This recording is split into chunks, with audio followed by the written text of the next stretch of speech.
Voilà, donc je vous propose de reprendre, mais juste avant de vous laisser la parole, j'ai été un peu distrait, j'ai oublié de vous présenter deux autres ouvrages alors, qui sont un peu plus massifs, euh, mais, mais qui sont, voilà, c'est le fameux Jésus, l'encyclopédie, sous la direction d'un inconnu en Alsace qui s'appelle Joseph Doré.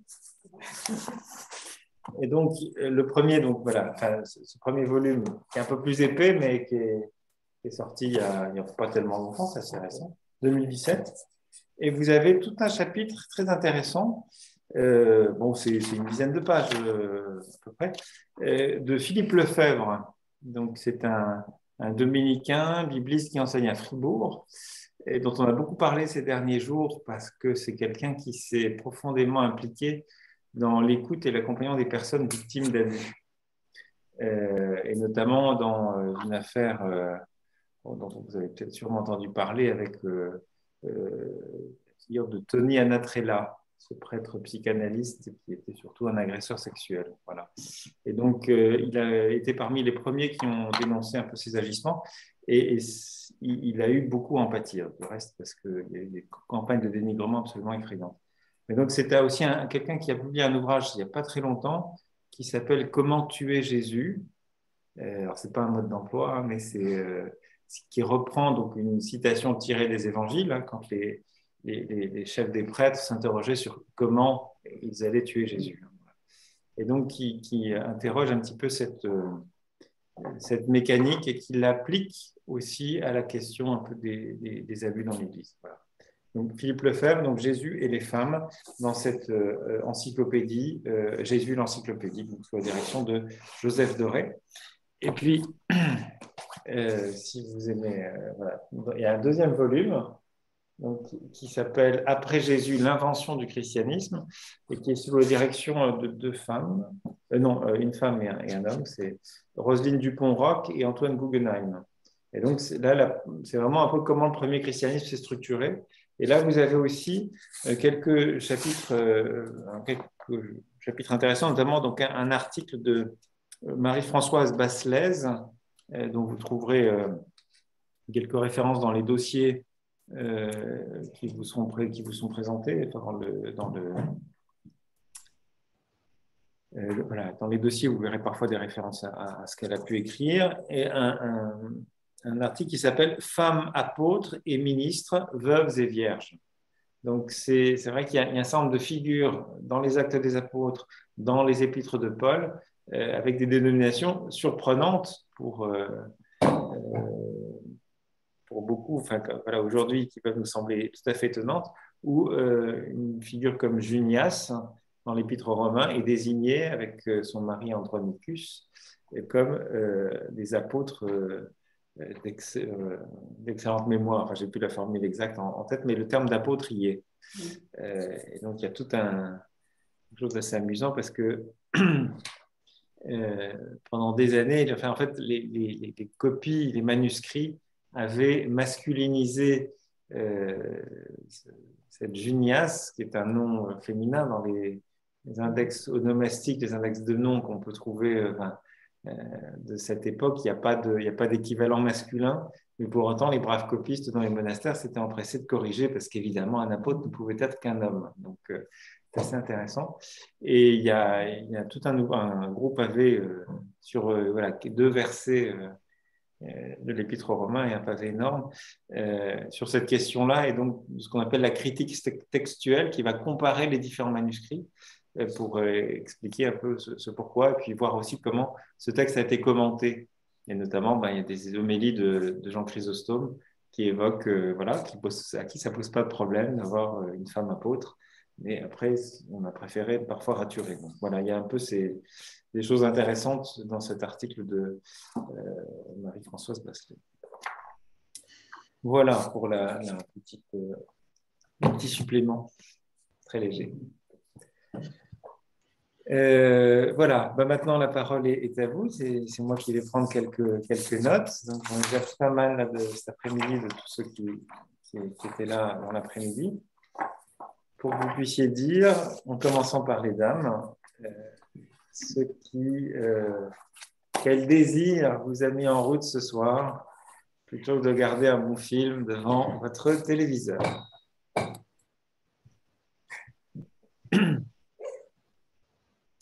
Alors, la parole est à vous.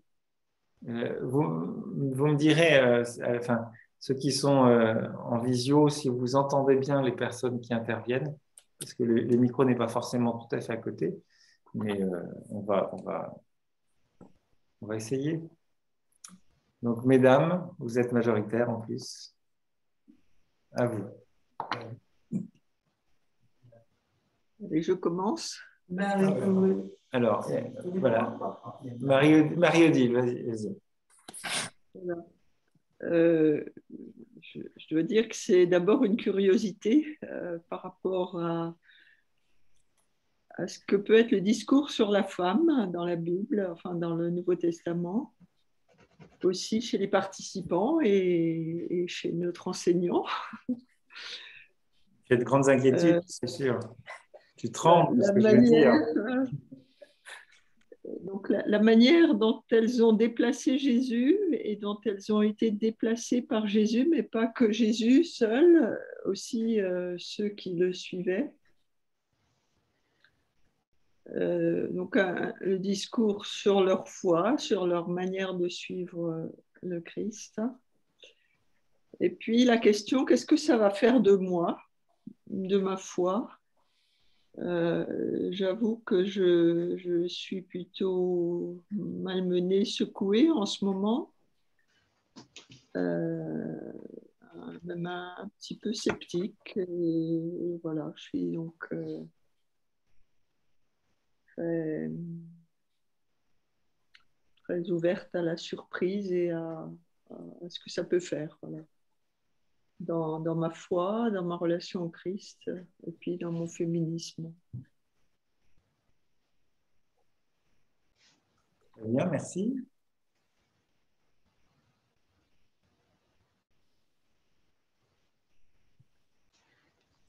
Alors, peut-être sur place, allez-y, mesdames. Alors, Gladys. Bon, moi, je vais venir écouter, comprendre ces femmes qui ont suivi Jésus. Et d'autre part, pour moi, spécialement, pour pouvoir me faire sortir dans la phase que je suis dedans. J'arrive plus à avoir de la vie. Et je veux entendre autre chose.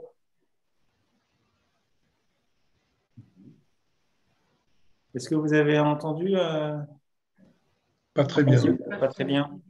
Voilà, donc le souci de comprendre ces femmes qui ont suivi Jésus, et puis peut-être trouver aussi quelques pistes pour sortir d'impasses dans lesquelles donc Gladys nous dit se trouver. Voilà. Merci. J'ai essayé de faire tourner la caméra si ça marche.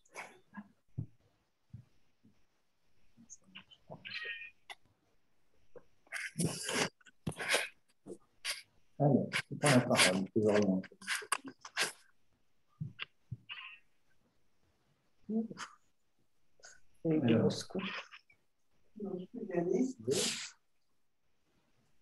Alors, voilà, ce qui m'interpelle, c'est le regard de Jésus sur la femme. Et aussi ce que ces femmes peuvent en quoi elles peuvent m'interpeller, me donner envie de bouger, ou qu'est-ce qu'elles ont à m'apprendre pour moi, pour aujourd'hui, pour la place des femmes dans l'Église. Et le troisième point, si je me laisse interpeller, l'envie d'interpeller à mon tour, c'est-à-dire voir ce que ça peut m'apporter éventuellement pour les contes. Pour les contes bibliques, d'accord.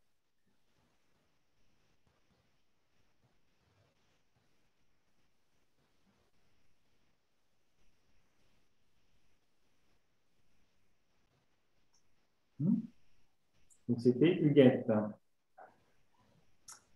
Ensuite, et ça je l'oriente.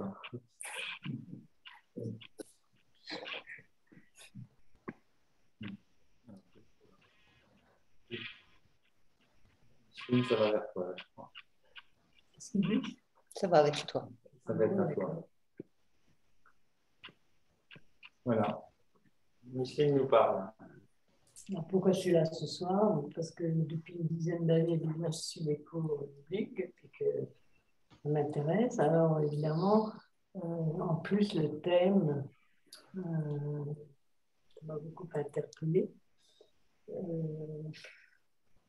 pour apprendre peut-être un peu comment étaient considérées ou pas considérées les femmes à l'époque de Jésus.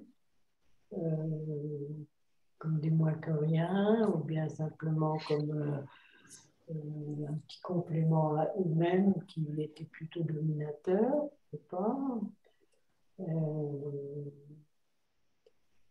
Tout en pensant quand même que du fait que c'est elles qui transmettaient la vie, ben, elles avaient peut-être quand même une petite importance.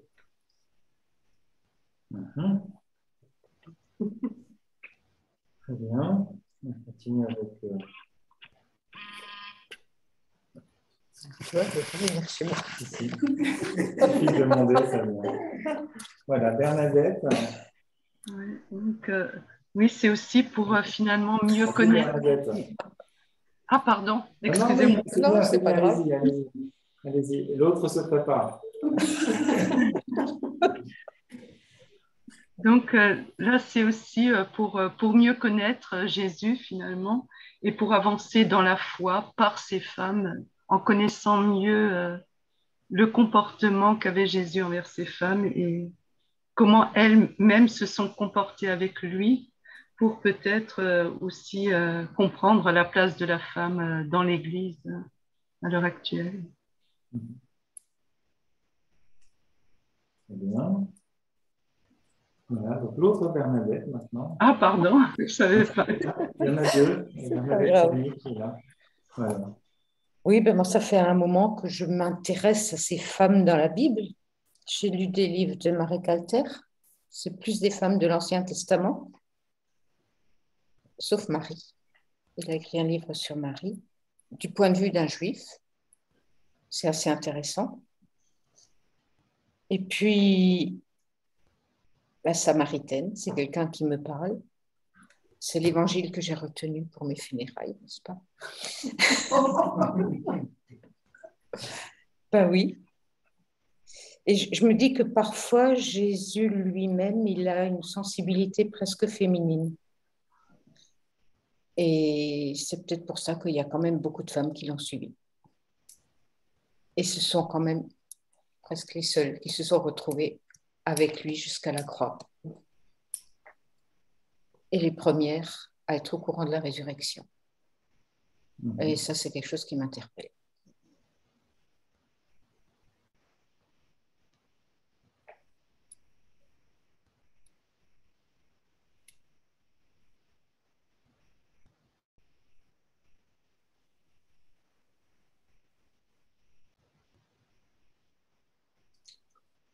Voilà, donc maintenant il ne reste plus que des hommes. Donc la parole est à vous, messieurs.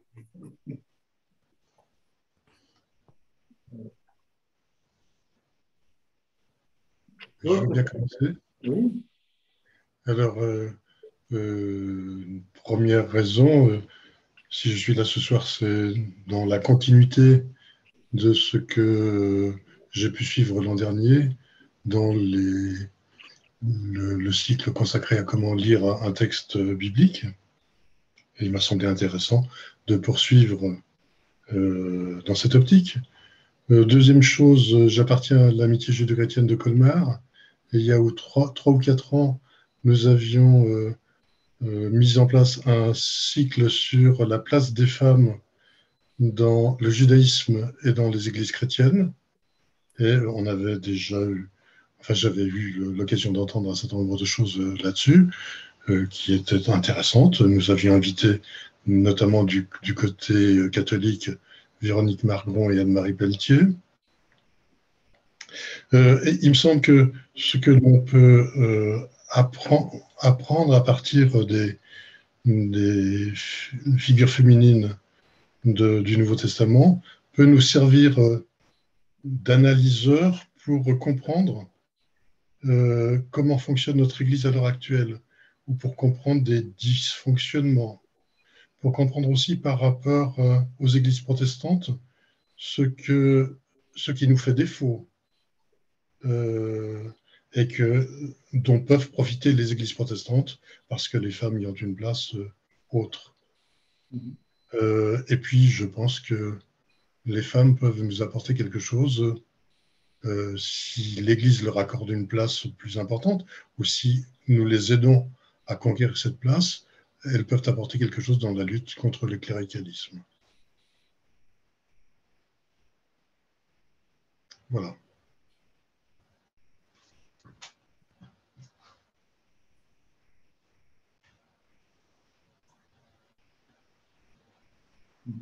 Très bien. Alors, pas le dernier homme, mais Jean-Paul. Alors, moi, je suis surpris par la demande de mon épouse. C'était dans cette soirée. Mais de fil en aiguille, effectivement, ça devient intéressant. Et du coup, j'ai une pensée qui m'est venue, c'est de comprendre les relations qu'avait Jésus avec ses femmes et surtout sa mère. Parce que moi, je vois par exemple sur la crucifixion, quand il dit à sa mère, femme, voici ton fils. Hein, moi, je n'oserais jamais appeler ma mère femme. Je veux dire, c'est un manque de respect, quoi. Je veux dire, et me voir parler comme ça à sa mère m'interpelle, quoi. Donc, j'aimerais comprendre un petit peu ça, ces relations avec. Donc, voilà. Juste d'abord une précision, c'est que dans ce parcours-là, la figure de Marie ne sera pas abordée. On va travailler, on va évoquer donc un certain nombre de figures féminines, mais à l'exception de Marie. Donc ça, on aura d'autres occasions de faire un parcours consacré à Marie, mais ce serait un sujet en soi quand même. Donc voilà, pour ça, on va pas le faire. Puis l'autre élément, donc si j'ai bien compris, c'est que vous avez répondu au fameux principe qui dit que ce que femme veut, Dieu veut. Voilà. Pareil, hein. Pareil. Voilà. Bon. Alors, je vous propose de commencer voilà, par quelques repères contextuels. Donc, dans le dossier que vous avez sous les yeux ou que vous avez pu télécharger, vous avez quelques éléments relatifs aux repères, enfin, qui donnent quelques repères contextuels. Donc, c'est un dossier sur lequel on sera amené certainement à revenir à l'avenir. On ne sans doute pas on ne l'épuisera pas ce soir. Mais ce qui me paraît important, c'est s'attacher un peu à ce contexte de l'évangile, des évangiles du Nouveau Testament dans la culture gréco-latine et dans le monde juif dans lequel ces textes sont émergés. Et j'aimerais donc, voilà, tout à l'heure j'évoquais la figure de Marc Bloch, l'historien résistant Marc Bloch, qui avait cette formule que je trouve très très juste. En matière d'histoire, le péché mortel, c'est l'anachronisme. Et c'est vrai qu'il faut juger d'une question à partir de son contexte et pas à partir du lieu où nous nous trouvons, si nous prétendons y comprendre quelque chose.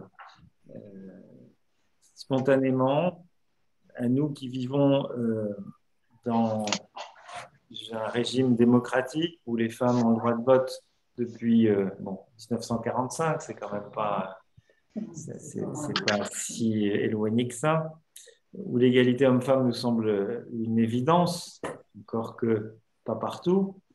Ici, ça va, mais pas toujours partout. Voilà, on serait d'abord enclin à voir ce qui nous sépare du Nouveau Testament par rapport à cette question. Et on évoquait, là Jean-Paul évoquait tout à l'heure cette formule que Jésus adresse à sa mère en lui disant femme, qui semble à nos oreilles tout à fait convenante, voilà, et quelque chose qui peut sembler a priori méprisant, voilà. Voilà, donc ça, mais si on ne contextualise pas, mais il y a des choses qu'on risque de ne pas comprendre, et on va trouver que décidément les évangiles sont quelque chose de profondément misogyne. Je crois qu'il ne faut pas perdre de vue quelle était la condition féminine dans l'Antiquité gréco-romaine comme juive, pour saisir vraiment l'originalité des évangiles et leur dimension, je crois, profondément avant-gardiste. Et donc, pour cette première rencontre, je vous propose de regarder un petit peu quelques-uns de ces éléments contextuels pour mieux appréhender cette nouveauté des évangiles sur la question des femmes. Donc, on a quelques encadrés qui sont à votre disposition sur le dossier numéro 1 et qui nous disent un petit peu de quoi il retourne. Voilà, la Palestine du 1er siècle, c'est une région donc, qui est dominée par une province romaine, c'est une province du vaste empire romain, soumis donc à cette domination depuis déjà quelques années, profonde détestation de cet occupant aussi, mais le monde romain va imposer à la Judée, à la Samarie Samarie un petit peu moins, mais quand même, va imposer son droit, va imposer son organisation politique, ses lois, des codes sociaux, toute une série d'éléments qui sont propres à ce monde gréco-latin. Et dans le monde latin, il y a évidemment une figure qui a beaucoup marqué même le droit occidental, avec la figure du pater familias. Et donc, dans le monde latin, vous avez aussi cette dimension de l'honneur. L'honneur d'un homme repose sur quelques critères, l'accomplissement de son devoir, il faut qu'il fasse ce qu'il a à faire, mais aussi beaucoup l'estime des autres, le regard qui est celui des autres, sa valeur aux yeux des autres. Et puis, un élément déterminant, c'est la bonne conduite de la familias, donc de cet environnement donc, qui regroupe à la fois ses enfants, son épouse, mais aussi toute la domesticité qui représente en quelque sorte la maison. Et donc, tout comportement déviant de l'un ou l'autre est très mal vécu et une forme d'offense faite au pater familias. Et donc, dans ce monde latin, le souci majeur du pater familias, c'est de contrôler aussi la conduite des femmes, de sa famille, de sorte qu'elle n'amène pas de honte sur lui. C'est vrai que dans les pays latins, alors latin, peut-être ça se fait moins aujourd'hui, mais enfin encore qu'en Corse, ça peut arriver. Vous avez ces fameux crimes d'honneur qu'on trouve aussi dans le monde maghrébin ou arabo-musulman. Hein. Donc, je crois qu'il faut aussi avoir à l'esprit que ce type de comportement qu'on voit à l'œuvre dans le monde arabo-musulman, c'est aussi un peu ce qui se vivait dans le monde latin, gréco-latin, et dans le monde juif au 1er siècle. Voilà, il faut avoir ça, je crois, à l'esprit. L'autre élément qu'il faut avoir à l'esprit, c'est que la cité gréco-latine, elle est très masculine. L'espace public est masculin. Et même la démocratie athénienne qu'on vante avec raison, c'est aussi une démocratie pour quelques happy few dont les femmes sont exclues, ainsi que ce qu'on appelle les métèques, donc les esclaves, les métèques et les femmes. À la Boulay, donc dans l'Assemblée démocratique de la cité athénienne, eh bien, les femmes n'ont pas leur mot à dire, elles n'ont pas le droit de vote et l'égalité, la belle égalité démocratique, elle ne vaut pas pour elles. C'est aussi à relativiser quand parfois on idéalise la démocratie athénienne.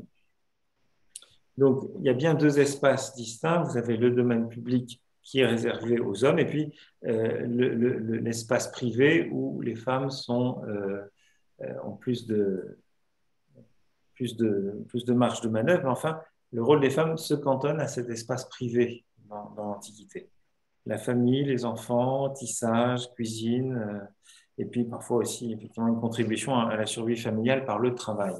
Mais il faut être bien conscient aussi un peu de cet environnement pour percevoir ensuite quelles vont être les caractéristiques de l'Évangile et les novations introduites par l'Évangile par rapport à cette question des femmes.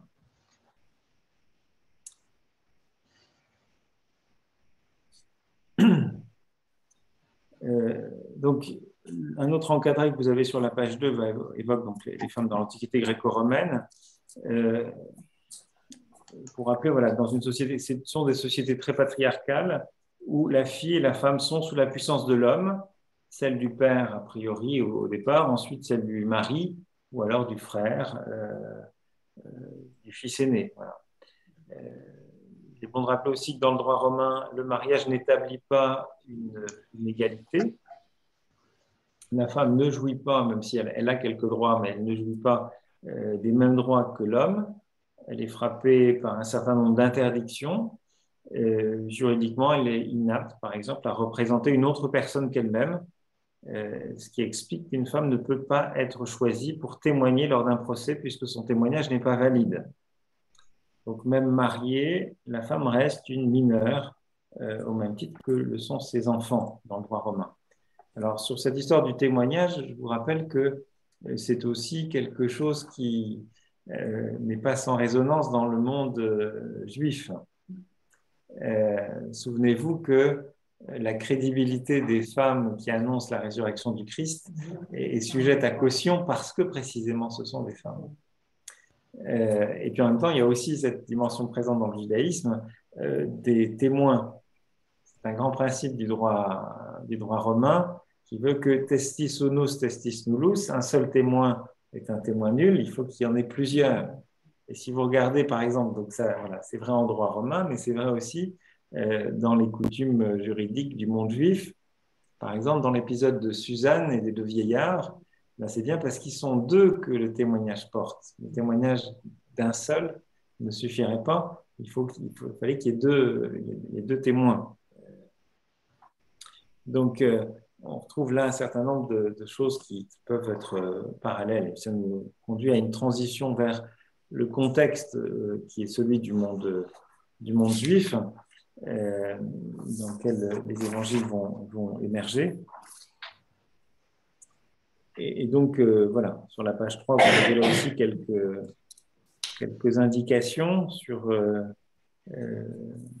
socio-historiques qui rappellent que le mariage en Israël au 1er siècle, c'est quelque chose qui se passe à un âge relativement précoce, c'est le moins qu'on puisse dire, puisque le mariage intervient entre 12 ans et demi et 14 ans pour les filles, et entre 18 et 24 ans pour les garçons. Voilà. La femme coupable d'adultère était punie, mais pas nécessairement son partenaire masculin. Vous vous souvenez de cet épisode de la femme adultère dans les évangiles, où curieusement l'autre personne coupable d'adultère n'est pas présente, et que la femme qui est emmenée pour être lapidée. La femme n'avait pas le droit de divorcer, mais le mari pouvait répudier son épouse s'il avait quelque chose de choquant à lui reprocher, l'infidélité principalement, mais tout ce qui déplaisait au mari était un motif valable, la rencontre d'une femme plus plaisante ou même un plat brûlé. Ouais, c'est ce que... la polygamie aussi est quelque chose qui n'est pas exclu dans le monde juif.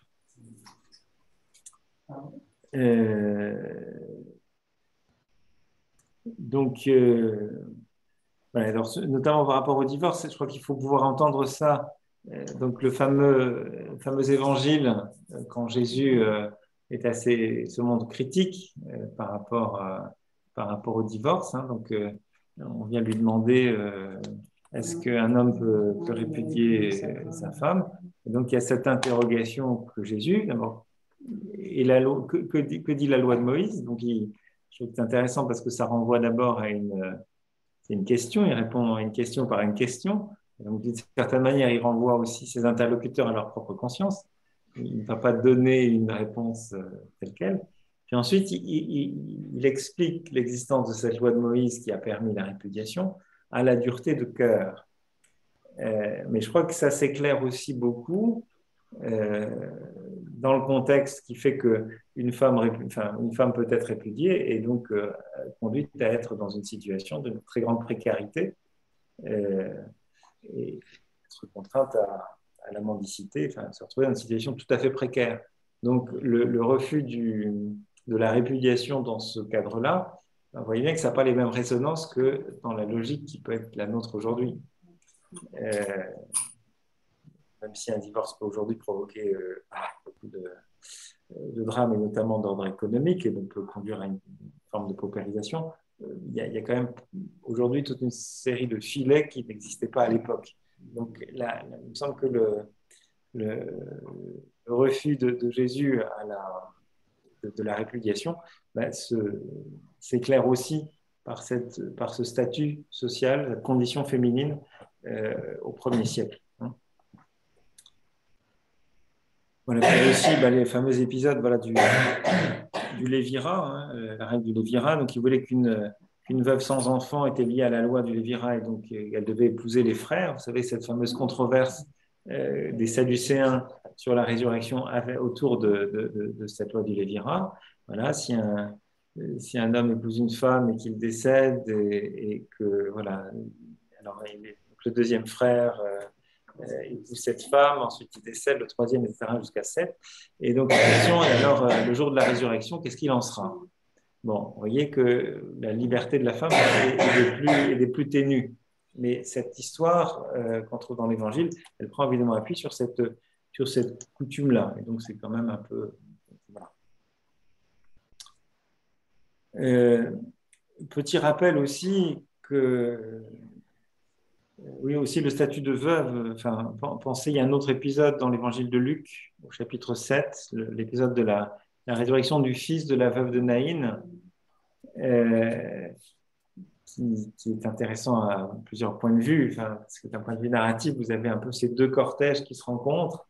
Un cortège Jésus et les disciples qui sont tout joyeux, qui croisent un convoi funèbre, et Jésus qui est pris aux entrailles en voyant cette femme veuve qui enterre son fils unique. Donc ça veut dire concrètement que cette femme, elle est plus rien, c'est une mort sociale et à finir à la rue. Donc, ce qui explique aussi cette forme d'empathie qui est celle de Jésus à ce moment-là. Donc, mais ça s'éclaire aussi par rapport au statut qui est celui d'une veuve une veuve sans enfant dans ce monde-là. Un petit rappel que vous trouvez, mesdames, dans le livre de l'Exode, au moment dans le décalogue, quand les tables de la loi sont remises à Moïse, vous savez bien qu'il y a une invitation à ne pas voler. Tu ne voleras pas. Et c'est au verset 17 du chapitre 20.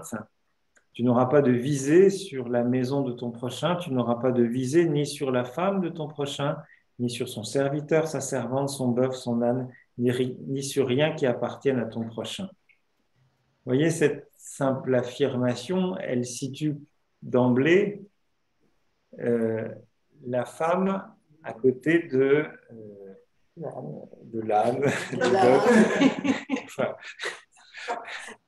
De l'ordre de choses qui relèvent de la propriété. On est dans une logique patrimoniale. Donc, ça situe un peu son statut. Elle est moins une personne.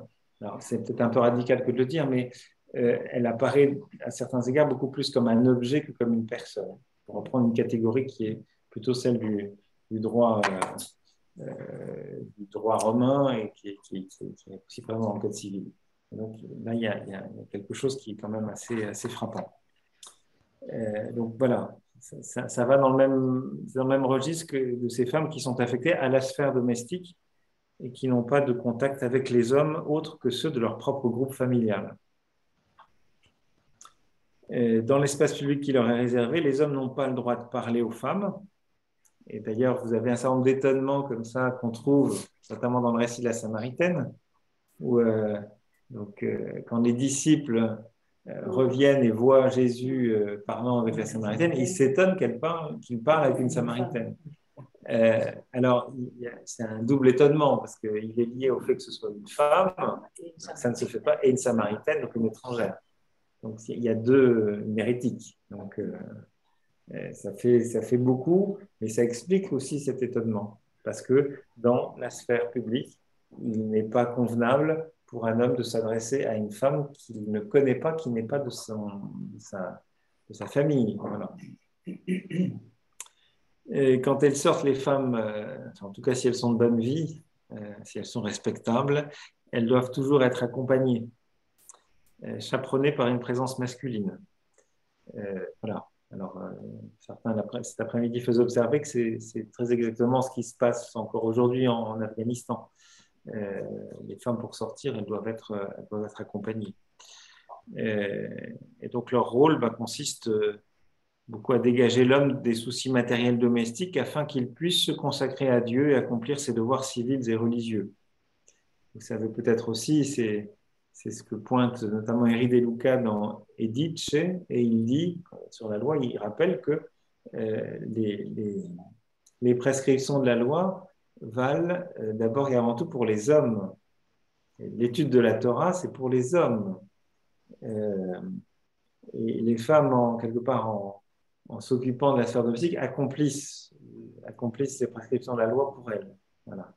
Alors, Henri De Luca en fait une lecture assez positive, mais enfin, à la base, c'est quand même, ça dit bien aussi un statut tout à fait asymétrique entre hommes et femmes. Et voilà, les femmes se voilent la tête, et celles qui s'aventurent seules ou la tête non couverte ne sont plus protégées par la loi romaine contre les agresseurs. Ça aussi, ça peut avoir des résonances sur ce qu'on pouvait dire à des femmes qui avaient été violées dans des commissariats en France il n'y a pas si longtemps que ça, où on disait, mais finalement, vous avez été, c'est vous qui avez provoqué l'agression. Voilà.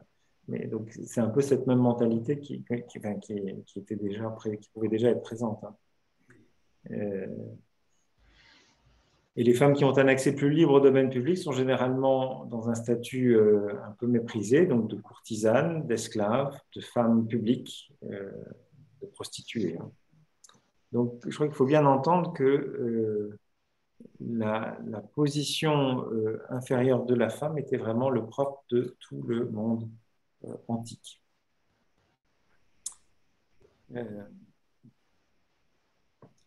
Donc, dernier petit encadré, là, 2 poids, 2 mesures. En Palestine, à l'époque de Jésus, les femmes étaient éloignées de la sphère publique. Du point de vue de l'égalité des sexes, la place des femmes dans la société juive de l'Antiquité n'était guère enviable. On attendait qu'elles soient vertueuses, fidèles, bonnes épouses, qu'elles s'occupent de la maison, élèvent des héritiers légitimes et ne soient pas source de tentation pour les hommes. Il ne lui est pas permis d'occuper des fonctions dans l'administration de la cité. Les Juifs qui en avaient les moyens disposaient de pièces séparées pour les femmes afin que leur impureté menstruelle ne soit pas communiquée aux hommes ou aux objets.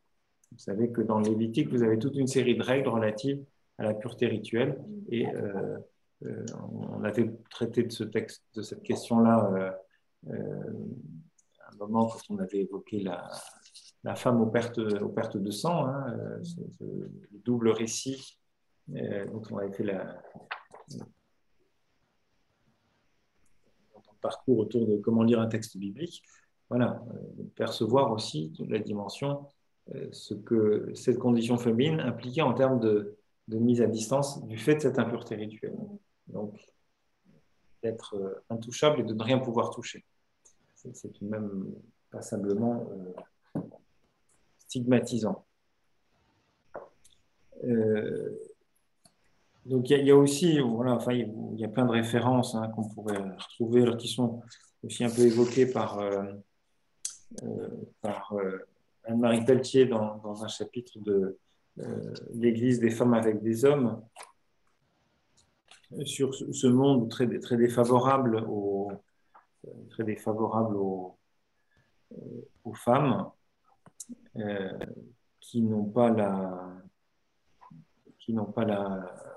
parole et beaucoup de textes bibliques, notamment les proverbes, manifeste une certaine misogynie. Donc le texte biblique enregistre parfois cet ordre patriarcal et un certain mépris des femmes. Il y a notamment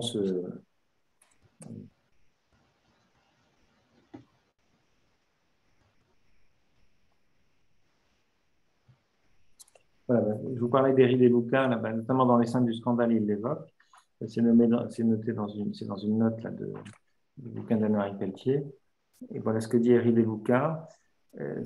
Donc par rapport au fait que quand la loi est transmise au peuple, ce qui est dit immédiatement, c'est juste avant, l'Exode chapitre 19. Donc tenez-vous prêts pour après-demain pour recevoir la loi. Et il dit tenez-vous prêts pour après-demain, ne vous approchez pas de la femme. Signifiant alors que la communauté d'Israël s'entend ici des hommes seulement qui la composent. Comment comprendre? Les exégètes féministes risquent l'hypothèse d'une altération du propos divin contaminée par l'androcentrisme des rédacteurs. Et dans la foulée, le décalogue trahit autrement encore le point de vue masculin, qui modèle l'énoncé de commandements censés a priori concerner chaque membre du peuple d'Israël, le dernier d'entre eux qui a pour objet la convoitise de figurer la femme aux côtés du serviteur, de la servante, du bœuf et de l'âne. Voilà. Et alors, le complément par Héry et Lucas, ça ne veut pas dire que les femmes sont exemptées des commandements, mais que la divinité choisit le masculin pour transmettre des articles de sa loi et de son alliance pour Israël. Ainsi, la femme est chargée de s'occuper de la reproduction de la vie, et à l'homme revient la tâche seconde de transmettre la loi, l'histoire, l'alliance, aggravée dans sa chair par l'entaille du prépuce.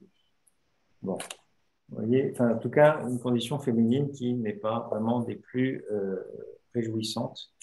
On pourrait souhaiter mieux. Je vous propose d'avancer un petit peu, notamment en allant du côté des exclusions qui sont plus propres au domaine religieux qui s'appliquent aux femmes. Donc, c'est à la page 4.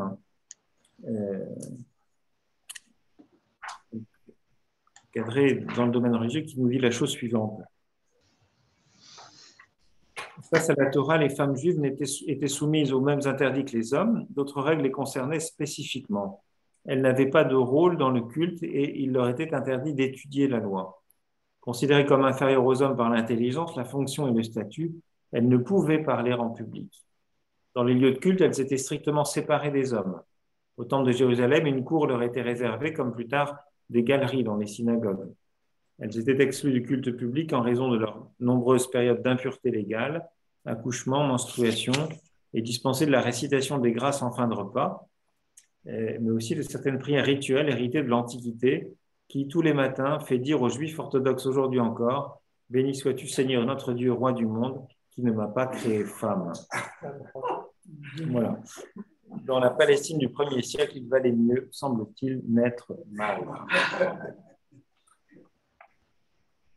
Voilà. Donc, simplement, je crois que c'est important de contextualiser un peu. Alors, peut-être que certains trouveront que c'est un peu caricatural ou un peu à la hache, mais je crois que c'est important d'avoir quand même ce contexte en ligne de mire pour comprendre quelle est vraiment l'originalité des évangiles et de l'attitude aussi de Jésus vis-à-vis des femmes. Parce qu'encore une fois, attention à l'anachronisme et regardons concrètement, voilà, dans le monde qui était le sien, comment Jésus se démarque de cette attitude vis-à-vis des femmes, qui est commune vis-à-vis des femmes.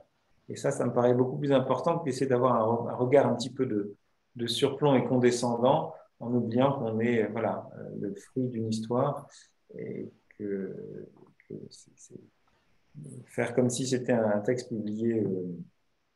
publié dans le journal d'hier, non, ça n'a pas de sens. Voilà. Alors peut-être pour conclure aujourd'hui, ce dernier petit extrait donc tiré du livre d'Enzo Bianchi, Jésus et les femmes. Selon l'évangéliste Luc, les 12 et quelques femmes formaient l'entourage de Jésus. Ces hommes et ces femmes avaient quitté leur foyer, leur famille, leur clan parental pour être avec Jésus, pour l'écouter et le suivre en vivant avec lui, en l'accompagnant dans son itinéraire jusqu'à la passion et la croix, où les femmes seront les seuls témoins parmi les disciples de la mort de Jésus, de son ensevelissement et de sa résurrection au tombeau. À cette époque-là, que des femmes suivent un rabbi, un maître, était sans précédent. Et ce n'est pas un hasard si parmi ces femmes, certaines sont évoquées par leur nom et figurent comme sujet décisif dans l'histoire de Jésus et dans le développement de la foi en lui. Les évangélistes ne pouvaient passer sous silence la présence des femmes à l'heure de la passion et de la croix, surtout parce que ne pouvant pas dire que les 12 avaient été présents, il n'y aurait pas eu de témoins. Jésus a également rencontré des femmes anonymes et de ces rencontres imprévues, de ces relations occasionnelles et brèves, découlent des éléments précieux pour comprendre son attitude à leur égard. Voilà. Donc percevoir, vous voyez, des femmes qui se mettent à suivre Jésus, et donc quitter tout un cadre, je dirais, un peu clanique, oui, c'est de loin pas banal. C'est de loin pas banal. Les femmes n'étaient supposément pas censées étudier la loi. Ben, quelque part, en se mettant à suivre un rabbi, c'est ce qu'elles font quand Marthe et Marie qui écoutaient avec plaisir Jésus enseigner. On est là dans quelque chose qui est quand même assez inhabituel, qui sort vraiment du commun dans le contexte de celui du premier siècle. Donc, je vais m'arrêter là. On évoquera un peu la fois prochaine. N'hésitez pas évidemment à lire ce qui est dit dans les pages 6, 5 à 7. Vous aurez alors, pour chaque évangile, ce qui est proposé là, mais on y reviendra de manière un petit peu plus détaillée, quelques caractéristiques des différents évangiles synoptiques et de l'évangile de Jean sur les femmes, parce qu'ils ne traitent pas de la même manière. Vous verrez que, par exemple, le nombre n'est peut-être pas indiqué, mais si vous prenez l'évangile de Luc, c'est l'évangile où il y a le plus de fois le mot femme qui apparaît. Et il y en a quasiment autant que dans tous les autres évangiles, dans le seul évangile de Luc. Il y a énormément d'évocations de femmes, et avec souvent un double. Régulièrement, vous avez des paraboles ou des récits qui mettent en parallèle un homme puis une femme. Et ça commence dès le début. Hein. Vous avez, par exemple, l'annonce à Zacharie, puis vous avez l'annonce à Marie. Et dans le récit de guérison, vous allez souvent avoir un homme et puis ensuite une femme. Vous avez, c'est habituellement travaillé de cette manière-là. Donc, il y a des caractéristiques, des singularités qu'on va trouver là de façon particulière chez Luc. Mais chez Marc, les femmes sont peu évoquées, mais tout se passe comme si, finalement, il n'y a pas de distinguo entre hommes et femmes. On ne les distingue pas vraiment. Chez Matthieu, qui a une tradition plutôt judéo-chrétienne,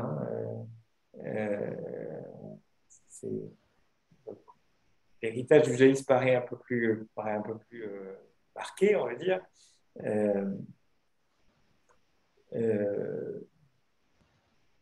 Les femmes ont un rôle pas négligeable, parce que même déjà dans la généalogie du Christ au début de l'évangile selon Matthieu, les femmes sont présentes, et puis pas n'importe quelle femme, pas que des femmes exemplaires.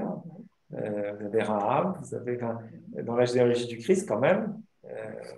Vous pensez que, contrairement à ce que dit dans Bouvard et Pécuchet, ce que dit le curé dans Bouvard et Pécuchet, hein, non seulement Jésus était le fils de Dieu, mais il était d'excellente famille du côté de sa mère. Il n'était pas forcément toujours d'excellente. Enfin voilà, dans sa généalogie, il y a quand même des choses que dans une bonne famille, on mettrait sous le tapis. On ne mettrait pas ça publiquement sur la place publique, quoi. Donc, voilà, je crois qu'il y a aussi, il évoque ces femmes-là. Et puis, il a aussi ce souci, je crois, dans l'évangile de Matthieu, d'assurer une forme de protection aux femmes. Et j'évoquais l'histoire autour tout à l'heure de la répudiation du divorce. Ce que Jésus en dit dans l'évangile de Matthieu, il est certainement porté par ce souci d'assurer une forme de protection aux femmes. Et puis dans l'évangile de Jean, alors où elles sont plus discrètes, mais elles sont là à des moments toujours très importants au début de chacun des livres qui constituent l'évangile de Jean. Et elles ont un caractère assez audacieux, assez créatif, que ce soit voilà. Mais ça, vous verrez tranquillement chez vous, et puis on aura l'occasion d'en reparler. Vous trouverez aussi, ça peut être intéressant pour vous déjà de le faire. Voilà, on peut regarder un certain nombre de références bibliques. Bon, alors là, il renvoie à des épisodes qui sont étudiés dans les parcours, dans d'autres parcours proposés par le service du diocèse service de la parole du diocèse de Lille. Mais vous pouvez, ces différentes figures féminines, si vous en avez la curiosité, d'aller regarder à chaque fois un peu ces figures dans la Bible et puis se familiariser un peu avec elles. Ça peut être aussi une manière de goûter, d'entrer progressivement dans ce parcours. Voilà, je m'arrête donc là pour l'instant. On se retrouve donc dans un mois. La date, c'est le 18 novembre. Il est 21h57, donc c'est quasiment un miracle que je sois. C'est la première fois que je termine dans les délais. Et donc, il ne me reste plus qu'à vous souhaiter une bonne soirée et puis à vous dire à très bientôt, le 18 novembre ou plus tard. Merci. Merci. Et bonne soirée. Bonne soirée à tous. Bonne soirée à vous. Bonsoir. Bonsoir. Au revoir. Au revoir.